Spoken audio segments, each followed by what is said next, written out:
अस्सलामुअलैकुम सामीन 30 ज़िलहिज्जा की तारीख शुरू हो चुकी है। 18 जुलाई है।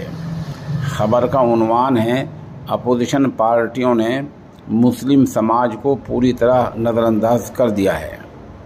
वजह उसकी यह है कि कल से रियासत कर्नाटक में अपोजिशन पार्टियों की मीटिंग चल रही थी। 2 दिन की मीटिंग चली है। आज ये मीटिंग ख़त्म हो गई है। इसमें पूरे हिंदुस्तान की अपोजिशन पार्टियों ने हिस्सा लिया है। खा ममता बनर्जी हो, खा राहुल गांधी की पार्टी हो, नीतीश की पार्टी हो, लालू यादव की पार्टी हो, शिवसेना हो, कोई भी हो, छोटी बड़ी बहुत सारी पार्टियों ने हिस्सा लिया है।